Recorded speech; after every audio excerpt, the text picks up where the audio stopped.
it's working how I have intended it to. All right. So it's showing it's working here.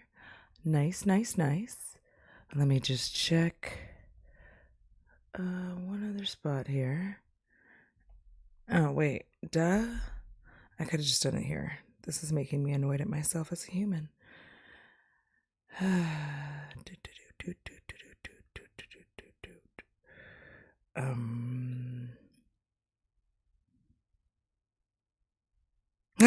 Oh, then it is working. Okay.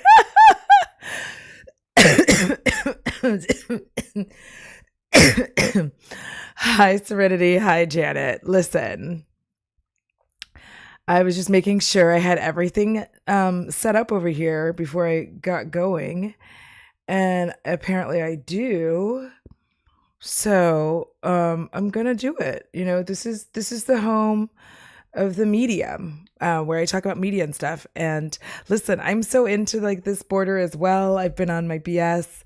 Hi, I'm Audra. This is the home of the Audra Reigns Media. So this is where I talk about reality shows, music, movies, and just and smut. Okay.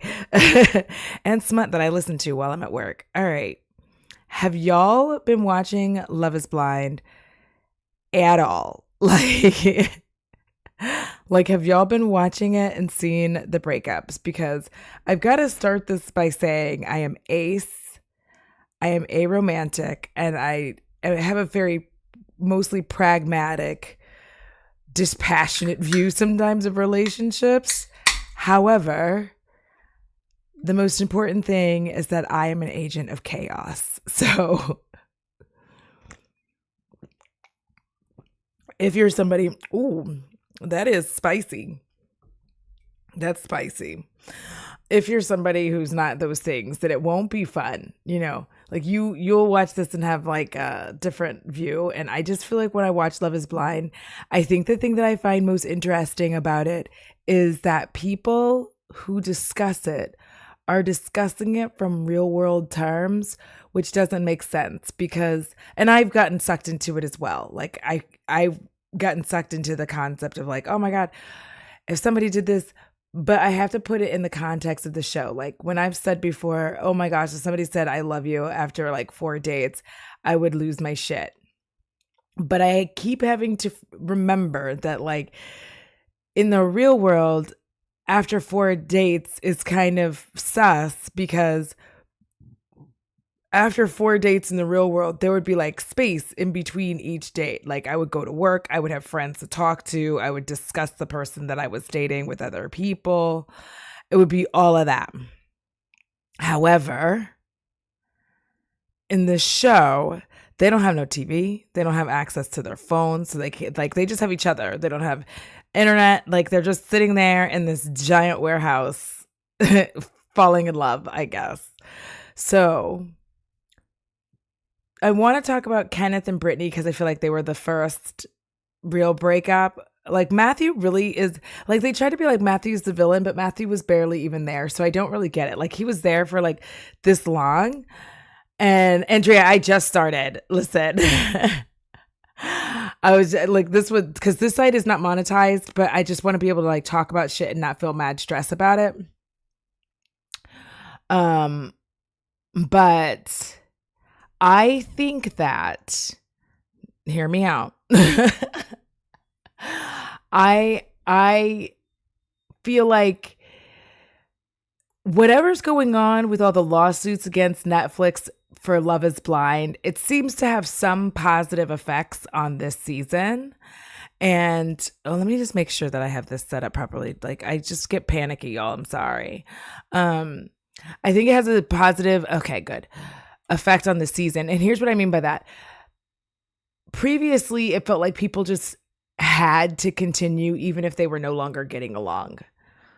Like they had to make it all the way to the altar to say no. And like they knew that going in, and you could very clearly see that they weren't like getting on well. And I feel like, I don't remember the name of that couple, but you know that girl who was messy and she was mean and she called that man feminine. And then she ended up dating like another guy that from the pods. And then they like dated for like a year or whatever. And then they broke up. I don't remember their names right now, but but I feel like the days of kind of pushing people to keep trying, it's like it's sliding away is my opinion. I feel like it's not staying in the same realm where they're like where it feels like they're forced to make it to the altar. So when you look at Brittany and Kenneth, it's very obvious. Like, let me just say this too. I heard that they had to refilm that, and that's why it looks so bad because because they didn't catch their breakup on camera, and so it makes Ken look very unflattering because they're having to like refilm, like basically redo their breakup, and he's just like not about it. That's what I heard. That's what the streets said. So I listened to the streets, and I was like, all right, streets. So their breakup, we all saw that coming.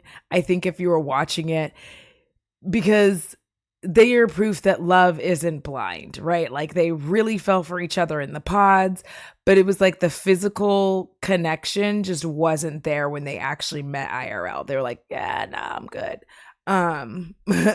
They just weren't physically attracted to each other.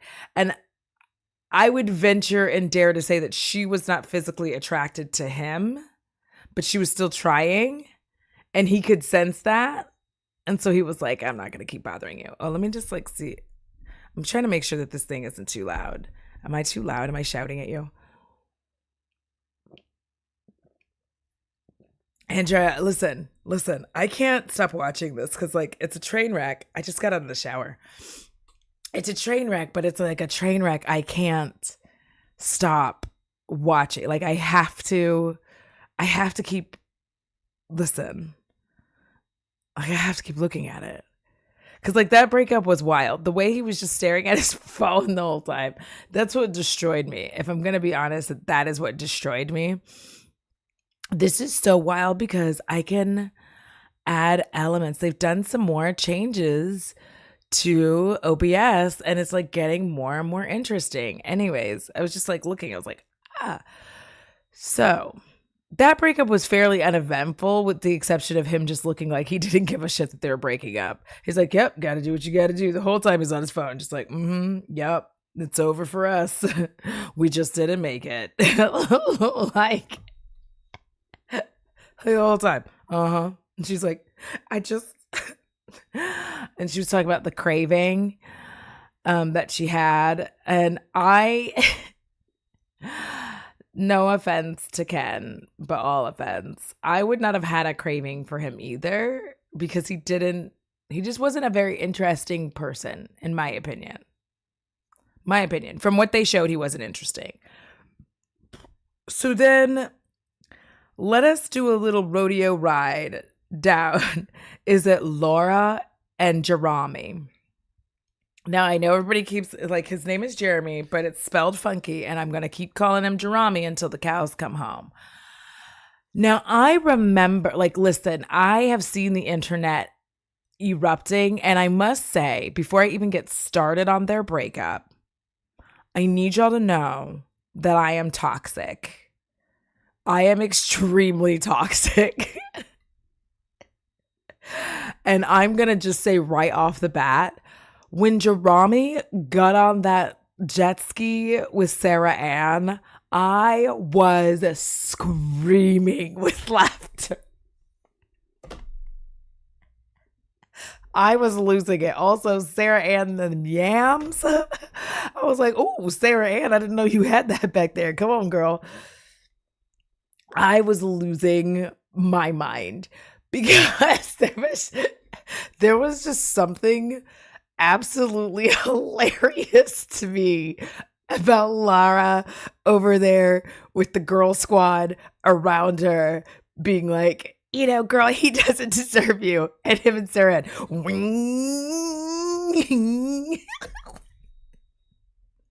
I was undone. I just couldn't handle it.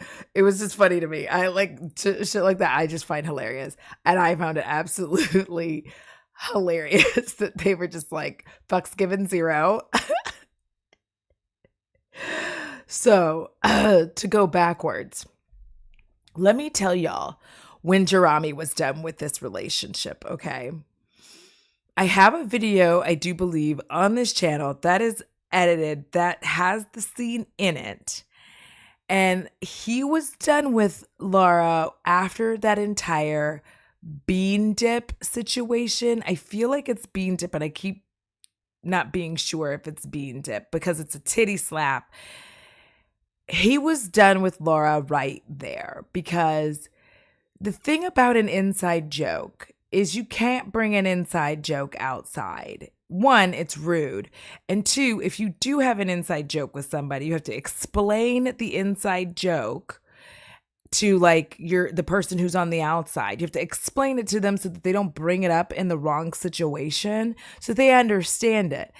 When he brought that up and kind of I felt like watching it, like, girl, why'd you set him up like that? Right? Like, why did you set him up to look like an idiot and to like look like he was going to be potentially groping someone else's significant other? You know, like he didn't even know what it was. So just imagine, like, that was a very awkward thing to do. And when confronted about this, Laura gets mad. She gets mad instead of taking ownership and be like, I'm sorry, I should have explained this better, like da da da da. And the thing is, she does this to AD. Now, this is the first time we're gonna really see that Laura doesn't really take responsibility for any of her actions in any way in which she might harm someone else. She doesn't ever own that.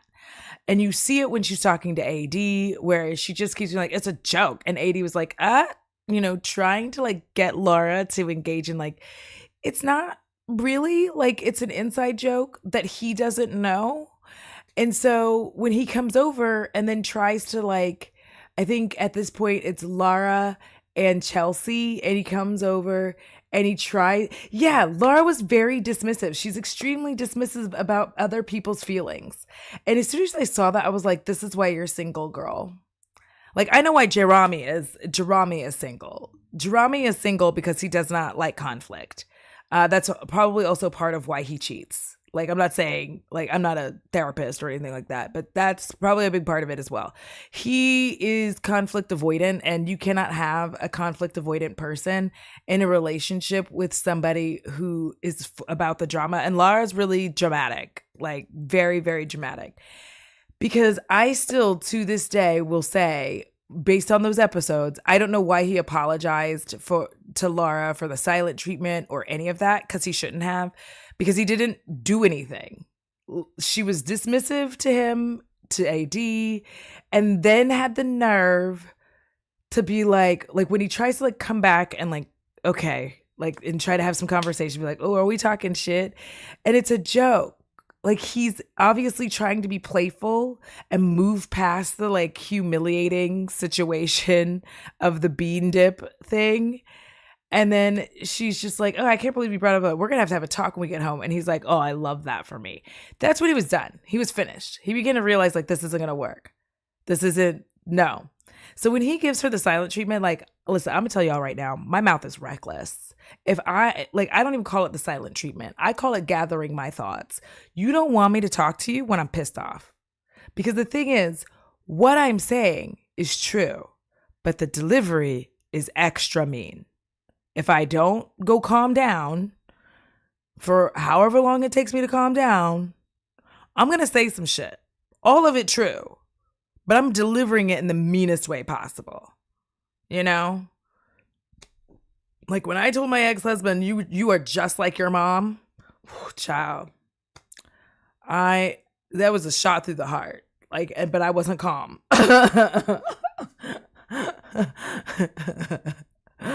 But like, then he apologizes and she doesn't. She doesn't. He takes ownership of the whole thing, like he was the one who was wrong. And I'm just like, and I kept watching that being like, did I miss something?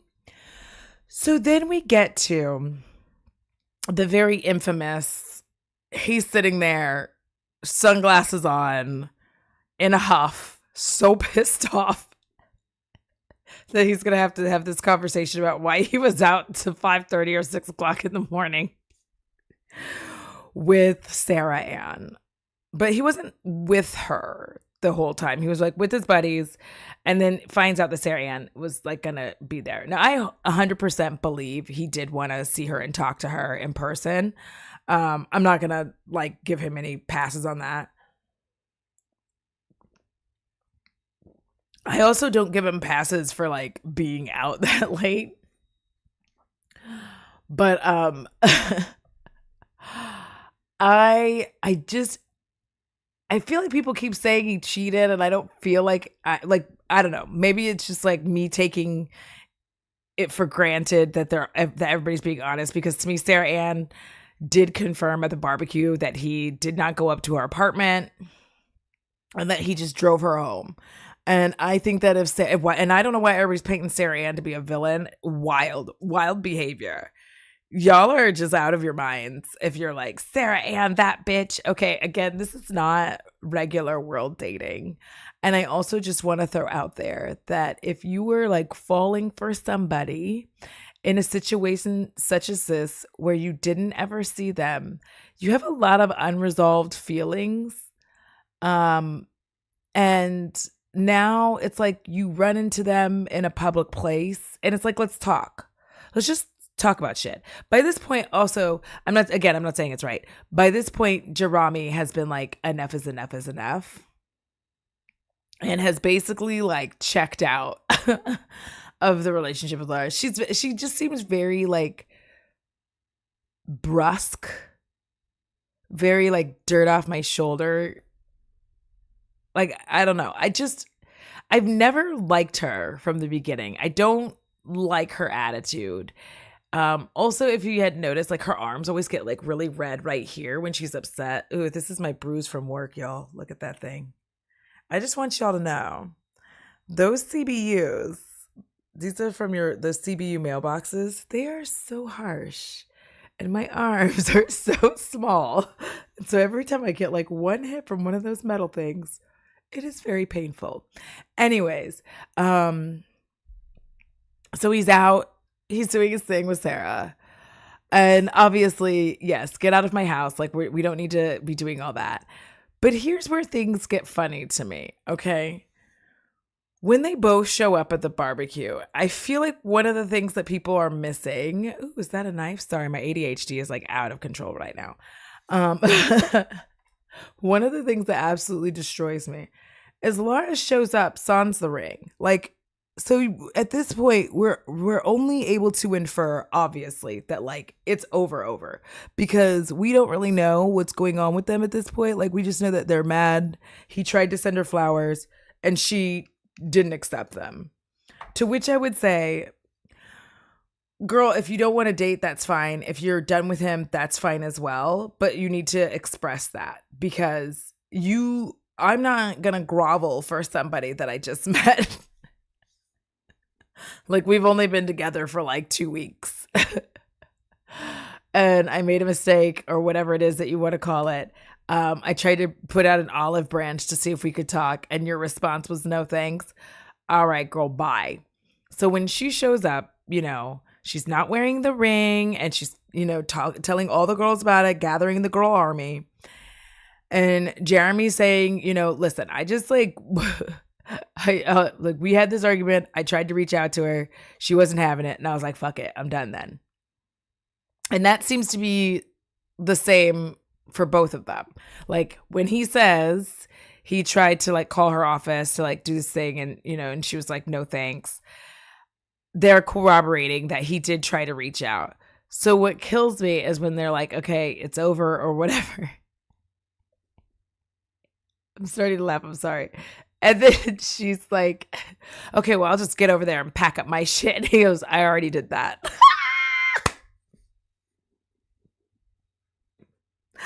I was undone. It was unfucking believable. I could not breathe. The way her face was like, in dodgeball when you get hit in the face with the ball. Face like bounce back. That's what it reminded me of. I I know that that's not nice, but to me, I thought it was hilarious because here I told y'all I was an agent of chaos. Okay, this is why it's funny to me. If someone reaches out to you, you have adult options, which is to say, thank you for the thought of sending me flowers, but I think the relationship at this point has run its course. I'm going to come by and get my things. You know what I mean? Like that, you can just do that. Or you have the option being like, I think we can meet on neutral ground to talk.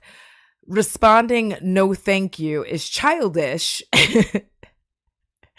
And whatever happens after that is entertainment for me. And I'm sorry, but that was the funniest shit I've ever seen. I will watch that scene over and over again just to watch it be like boom. Watching the shock reverberate through her body. He's just like, I already packed up your shit. Because I'm just like, Laura, what did you expect? Like you literally, you cut off communication. You were like, no, thank you. Mans is like, that's fine. Then I'm not going to keep trying. Like, why would anybody, regardless of the situation, why would anybody want to keep trying to work for something and fight for something that the other person doesn't want to work for or fight for? Like, that just doesn't even make sense, regardless of the situation, right? Like, I get it. Oh, he cheated or whatever. Fine.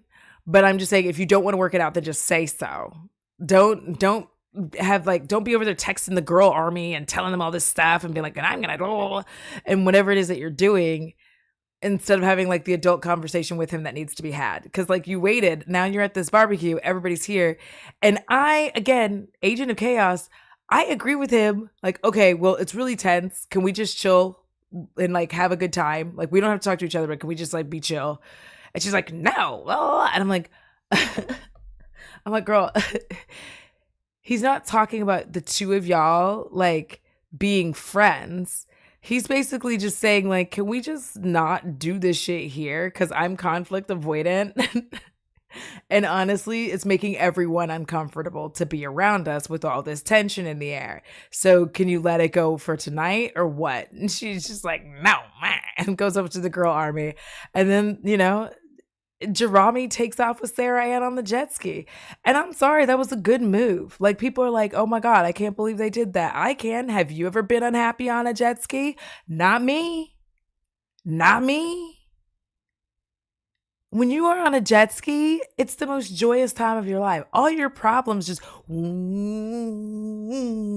away. Every last problem gone. Just disappear. You have zero problems and zero issues. I'm gonna get on that jet ski. I'm gonna get away from that bitter woman. I'm gonna have a good time. Also, the way that AD had the conversation with Sarah Ann, again, I don't know why everybody's trying to make Sarah Ann to be the villain, because like this always falls into that misogynistic homemaker thing. It's the same thing that people are doing to Ariana Grande. I don't care. Like, people have done it to Angelina Jolie. I don't care. The person in the relationship has the obligation. That's the end. That's the end. It doesn't matter how much the other person pursues. If your significant other doesn't want to be got, then they won't be got. No one can take what doesn't want to go. Like, we're human beings. This isn't like stealing a Burt's Bees from the Walmart. This is, I don't know why I always use that reference. Yes, I do. But like, this is a human being. So if they don't want to step out on you, then they won't step out on you. And if they do, it wouldn't matter who comes across.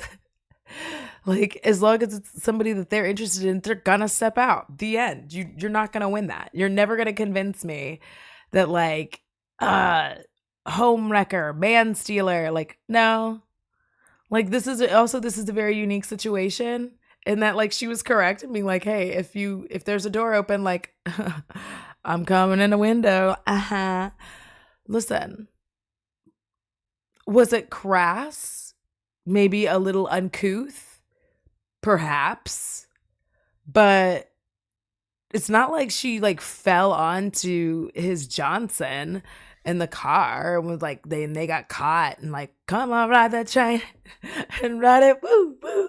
Like, it's not like, I don't know. I didn't see the problem with it, because this isn't we're basing this off of like a real everyday relationship where like she doesn't even really like know these people at this point. It's like she just knew she had a connection with him, and if it should fall apart, she was willing to like give him a try, give him and his little beady eyes a try, you know? Because I said that before. I was like, if I had to choose any one of these dudes to do this with, it was Jerami. And that's because Johnny didn't seem to like they didn't give Johnny like a good arc, because basically Johnny and Amy were just like boom, and that was it. We only had one married couple this season. One. Johnny and Amy. It's beautiful. I hope that they had a good wedding night filled with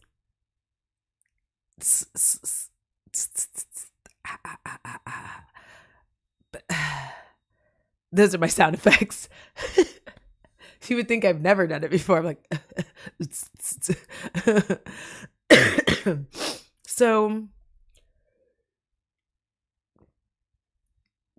to me, I think that in the long run, like whether Jeremy is a serial cheater or not, to me doesn't really matter. I don't see what people expected him to do after that.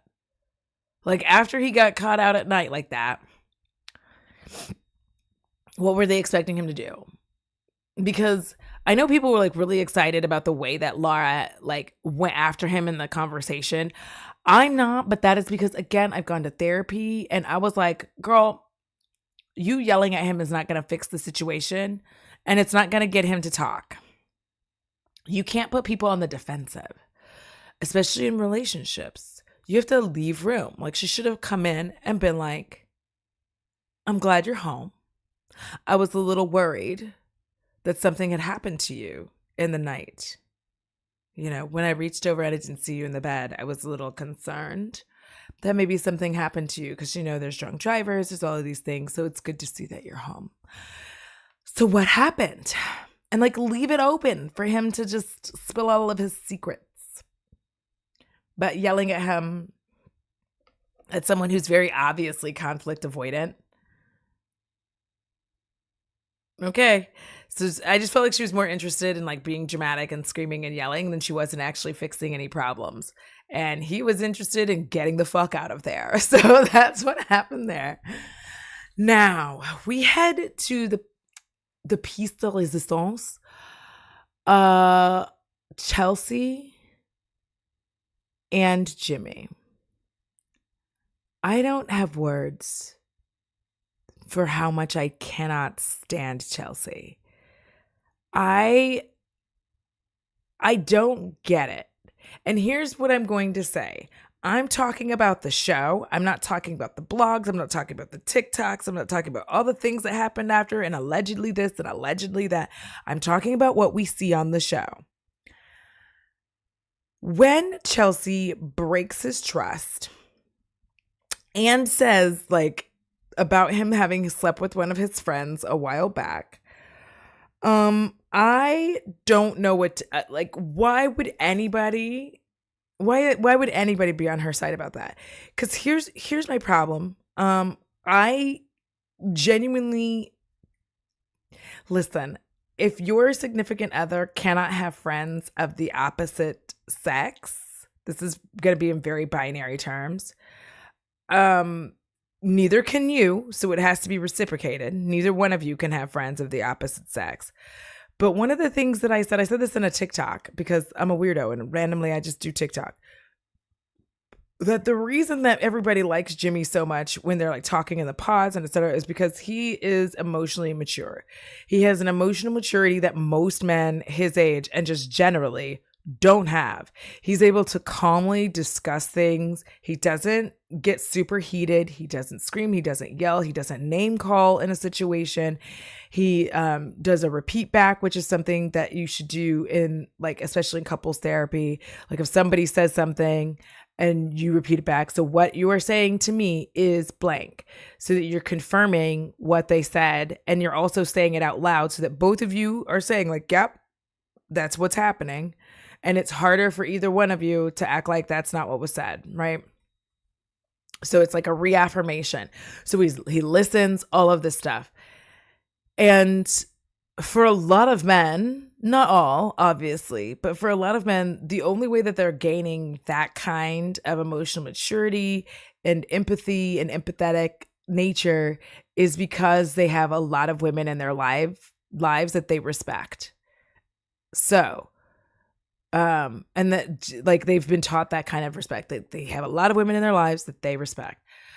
So, that being said, she broke that trust. And to me, I would never be able to get over that. They talked about that situation off camera. There are people who are like, why would you talk about it off camera? Because she does say that when he's like, I don't think we're even going to get married, when they're at their breakup point, right? And he's like, And she's like, to protect your reputation, to protect your reputation. And she says that twice. It is exactly twice. This is how I watch TV.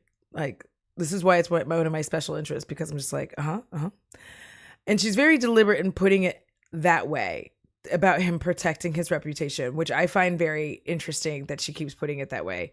When the thing is not and has never been about his reputation. Now, I will say that this part with regards to blogs and whatnot, the stuff that's happening right now to the girls who are on the show getting doxxed and all of this stuff like that he introduced Chelsea to that were his friends is exactly why he didn't want that happening, because he did not want it to negatively impact his friend. I don't think, like, say what you will, I don't think that he wanted that out there. And I also think that she very conditionally was like, yeah, I'll be on camera, but I don't want all my business aired. You see, she was like, I don't want all my business aired. I also would say that if he was really trying to hide a relationship with her, I don't know why he would even tell her that they had once hooked up. I feel like there are quite a few people, myself included, in a past life before I was like, yeah, I don't like, that. I don't like it. I don't like that. I don't like it. I don't like the e's. I don't like any of it. Sorry about the hand motions. I apologize. Also, no, I do not. So I understand that happens, that like a lot of people, sometimes it just like breaks that weird tension. So you both know like, oh, we are just friends. That weird, like, will they, won't they tension that sometimes you get when you're in a like girl guy friendship situation. And you just like, you're like, oh, we should have done that. We're better as friends. And you just like live your lives, right? And I don't see anything wrong with that. And I think that if you are a person who that kind of stuff makes you uncomfortable, then she should have broken up with him as soon as she found out about that. She should have been like, yeah, that makes me uncomfortable, and I don't really like the idea that you were seeing somebody, right? The end result is that Jimmy realized and said out loud, I don't know that I can ever trust you with anything, because I don't know if you're ever going to, like, you can't, if you get mad or you get upset, are you just going to expose like everything or anything that I said to you? Like, how can I trust you? And then she argues. Chelsea argues like she is on a teen drama or like a 90s teen movie where she has a speech. And that is the thing that I can't stand about her. Like, I can't, like, she argues like she is in Gossip Girl. She argues like does anybody else feel that? Like, she just has this very childish way of arguing. Like, when she's like, to protect your reputation. Like, it feels like she's arguing like she expects that like there's going to be a slow clap at the end of it. And I hate it. I've hated every time she gets into an argument. And she's like, because we've had one fight. Girl, that fight was significant, in which you exposed information that other people had asked you not to expose. And you did it anyway because you were mad, which is just wild behavior. Like, I can't imagine a world where they stayed together. And I'm glad that he didn't. Again, I'm not talking about after the show shit, okay? I'm not talking about them doing their TikTok lives and their interviews and the podcasts that they're all hopping on. That's not what I'm talking about. I am talking about the show. And I am telling you, Jimmy dodged multiple bullets. Like, Chelsea was a submarine of red flags. And I don't even know if that makes sense, because I feel like red flags has to do with football and soccer. I'm like red flag on the play. And I don't think submarines have a red flag. But if they did, Chelsea was the red flag of them. And I'm glad that they ended things. I'm glad that he ended things. And I'm glad they didn't go all the way to the altar, because he would have had to dump her in her wedding gown. So I do appreciate that Netflix is like not pushing everyone to get to the altar. And I think another reason that they stopped doing that is because that bald guy and that blonde girl from last season, I don't remember people's names no more. There's so many seasons and so many people, I don't remember anymore. But you know what I'm talking about? The bald guy who was a hobosexual. And the blonde girl. Anyway, them. Because he knew she was going to say no. So, like, why the fuck did they do all that mess? So, like, he knew that. So, like, why did they even go through with the wedding? Because, like, once we find out after the fact that, like, they knew that. And I'm just like, so why did you make them do that? Because that's awkward. I don't want to be humiliated in front of my family. Like that, like knowing that I'm not going. Like, you're not going to tell a speech about how you're not ready right now, bitch. My family's here. Eat shit. So I'm glad they didn't make them go through that whole rigmarole. Excuse me. Sorry. There's like 80 frogs in my throat. And part of it is this like very zesty classic lime. Truly, they have the margarita style. And I don't know why I decided to do this to myself again, but it's who I am as a person. I'm going to run with it. Okay. So then we get to Clay and AD. Y'all, as soon as we met Clay's dad, his flim flam, ding dong, patty whack, give the dog a bone dad. Like, his dad is the worst. And now I see why Clay is the worst. He's a terror. And I don't know how AD got this far in the process and just like didn't see Clay for what he was. Because I told my friend, I said, I don't know. I don't feel like Clay's real. He reminds me of an NPC. And that's all. He just didn't seem like a real human being. Like, he's just like, yeah. Yeah. Yeah. Because he's like the character that you run into and it'll be like, hey, watch it. Hey, watch it. So I didn't. I'm so confused. I was like, AD, you seem really smart and interesting. The fact that he used, like, I didn't understand her finances is one of the things.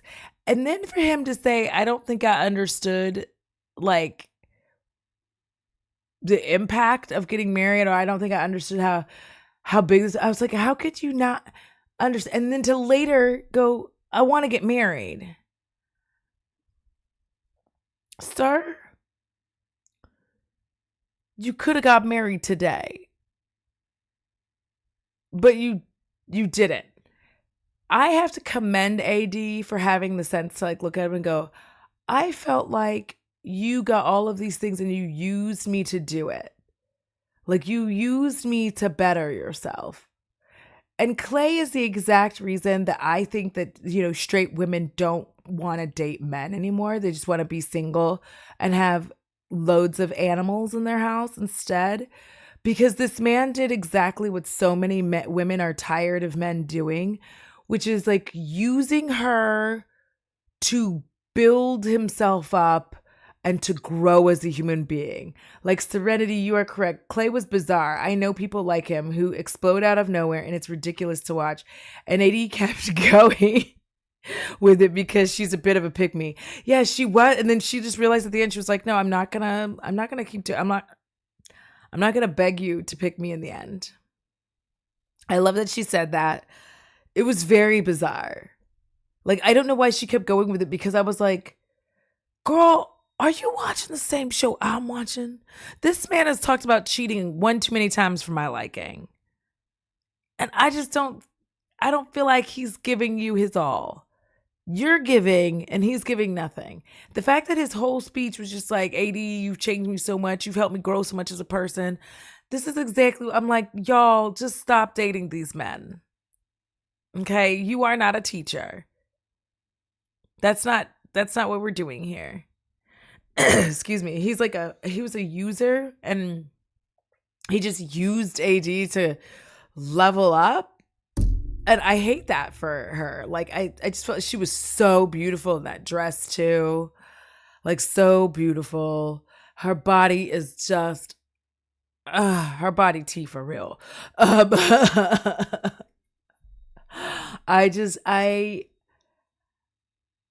How humiliating. Like, she really thought that they were on the same page and I'm not sure why. And then when he goes to talk to her after the fact, she's still kind enough to let him talk. I'm sorry. I would have cut your lips off if you tried to kiss me with that mouth after the fact. Allegedly, just kidding. It's a joke. Thank you. Don't cancel me. But yeah. I didn't get it. And so all of this to say, Love is Blind has officially, like, this season 6, this is like the jump the shark season. This is where they have officially lost the plot of what the original idea and intent behind Love is Blind was. The original intent was to see if people could make, over a 6-week process, make a love connection that wasn't based on looks, and then bring that into the real world and see if they could keep such a connection after they met in person. And obviously some people could, but I think that there's some red flags in what's happening in the pods. Like, to me, Clay should have been booted out the second he even asked AD about her looks. Like, they should have like a sound and like he has to go. And she never would have been dragged along on this bullshit ride. Because I feel like the whole point is Love is Blind. You shouldn't be asking about looks at all in the pods. I don't think that Jimmy would have ended up with Chelsea if she hadn't have made like the people say I look like Megan Fox. And she even said she did, like I said, showed this in my last video about this very subject. She did not say I look like Megan Fox. She said people say that and she said I don't see it. I think that it's because I have dark hair and light eyes. Also, we're forgetting club lighting. All right, this is the other thing that people are forgetting. Club lighting. Okay, in the dark,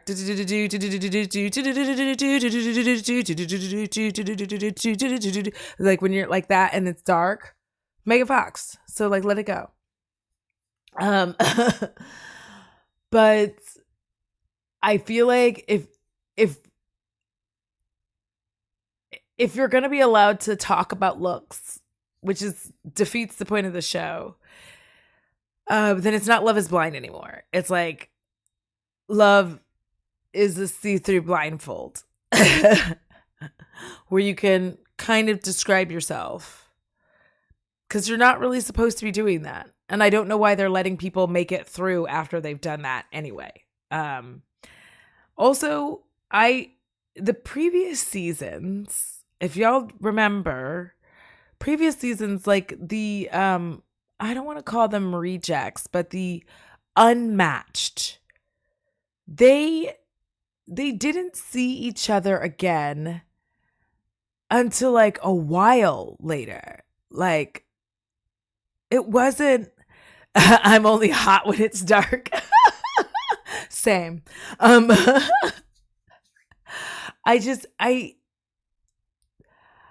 feel like the unmatched have been making bigger impacts in the series.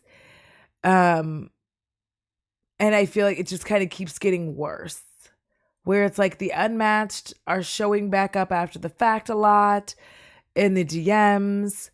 Like, if we're gonna go the realm, like if we're going through the route of messy, then baby, let's be messy.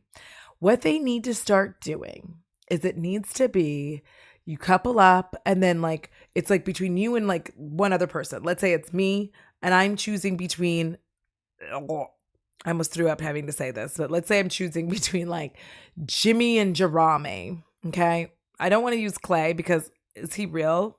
I don't think so. Is he AI? Potentially. So I'm having to choose between Jimmy and Jerame. And this, let's say I choose Jerame. We're on the engagement moon. And then let's say you spend some time in the engagement moon, right? You get back from the engagement moon where you have a barbecue and the unmatched show back up, but not all of the unmatched, just like the unmatched that you were like really close with, and you're all hanging out. And then Nick and Vanessa come out and they're like, have we got a surprise for you? Now that you have met all the people that you could have had a thing with, but and blah, blah, blah, blah, blah, you know, and then their words, I'm having trouble with them right now. But the whole thing is that they come out and they're like, okay, surprise. Now that you've met everybody that you like and seen them in person, you now have an option. Before y'all go back into your houses and like as a married couple, you have the choice to choose to stay with who you got engaged to from the pods or dun, dun, dun, dun, get with this other person. I think yes. I think that would be so fun. If you're going to get messy, let's be all the way messy. Let's not be let's stop half-assing the messiness, because those who are there for the real thing, like they're because you could very clearly see Johnny and Amy were to be, they wanted to like get married and have a family and find love. And that's what they were able to do. Not a family right now, obviously, because I really hope that their wedding night was just filled with those wet slapping body sounds that they see people enjoy so much. Not me, but some do. So I think that's what they need to do. And then you make that choice there, because that's really the only way to truly prove if like the love is blind. Here's what I mean. If you met somebody in the pods and like you all connected, but then you see them in person, and whether they're like hot or not, but y'all are like talking and you just like still are like, yeah, I like the person that I met in the pods the most, like the person that I went on my engagement moon with. Right. So I don't know if they want to be messy, but right now it's not about Love is Blind.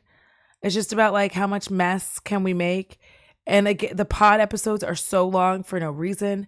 The seasons are condensed weird. I don't know if it's just that they're not getting enough footage. I don't know what's going on, but like fix it, Jesus. And I think that's it. That is it for the wild, weird time. We're got the reunions coming up on the 13th. I believe. I cannot wait for it. And yeah, that's all. That's it. That's the end. My eyeballs are dry. Thank you for joining me. Thank you for watching on the replay. And yeah, as I say on my other channel, until next time, I am so pretty. I feel like I said that all the time. I am so pretty and so are you. Bye.